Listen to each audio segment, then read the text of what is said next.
Chapter 5. John hung up his coat, got his notebook and pencil out of his locker, and sat down at his small table just in time for the second bell, when Miss Plimsoll walked silently into the classroom.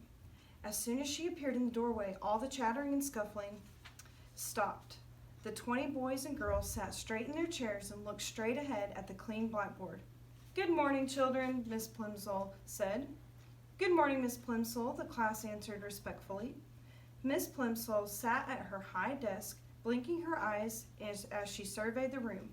Then she opened a little drawer in her desk and pulled out a spectacles case from which she took her reading glasses. She removed her long-distance glasses, put on her short-distance glasses, snapped shut the spectacles case, replaced it in the drawer, shut the drawer, tilted her head forward so that she could look over the glasses on her nose, and said, "This morning, children, we are going to have an important test." There were some groans and a few ohs and ahs. Miss Plimsoll lifted up one of her hands, and silence was restored instantly. "No complaining, please," she said sternly. "This test will show me how well you have been learning your arithmetic this year. It will be a short one. I am going to write just 4 problems on the board. I shall expect you to solve them out all swiftly and accurately, and to write your answers neatly. You will place your paper in front of you now.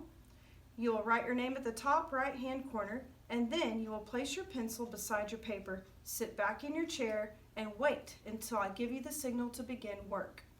Miss Plimsoll turned to the blackboard and began chalking up the test problems.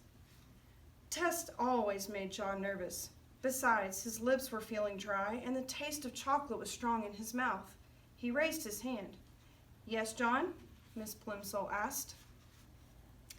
"Please, may I go and get a drink of water, please, Miss Plimsoll?" he asked in a small voice. "Very well, hurry back. We're going to start in a few minutes." John gratefully slipped out of the room and walked quickly down the quiet corridor to a water fountain. His tongue felt thick with chocolate. The cold water would be refreshing. He pressed his foot down on the fountain treadle, and a stream of clear, ice-cold water spurted up from the silver nozzle in the white enamel basin. He lowered his head until the jet of water reached his lips. The cold water splashed delightfully against the outside of his mouth. He opened his lips. As soon as the water gushed in, it turned into ice-cold chocolate water, thin and sweet. Quickly stopping the flow, John looked with dismay at the shallow puddle that had formed and was now draining away in the basin of the fountain. He hurried to another fountain on the second floor of the building. But there the same thing happened. The clear, ice-cold water turned to liquid chocolate in his mouth. When John finally got back to his classroom, all the other pupils were bent over their tables, busily scratching away. Miss Plimsoll looked up from her book as John tiptoed in. She looked at the clock on her wall, looked back at him, and wagged her finger reprovingly.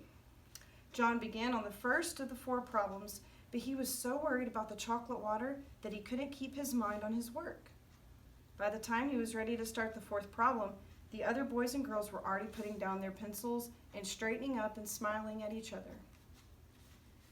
2 minutes to go," said Miss Plimsoll. Concentrating hard, John took the end of his pencil between his teeth and began to nibble it.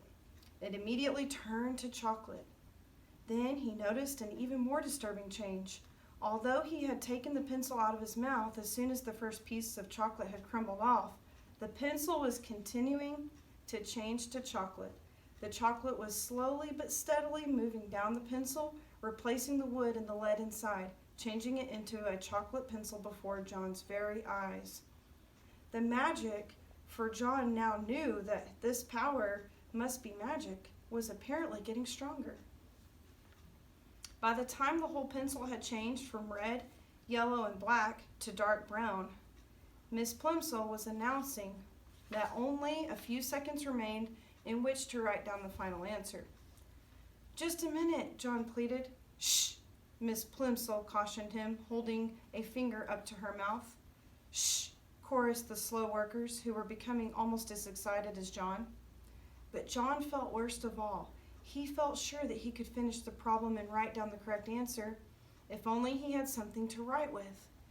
"But, Miss Plimsoll," he begged in a loud whisper, My pencil's turned to chocolate. Hush, John, Miss Plimsoll said. I'll speak to you after the bell. John tried to write with his changed pencil, but the point was too soft, and he only succeeded in making a chocolate smear where he should have written 72. The end.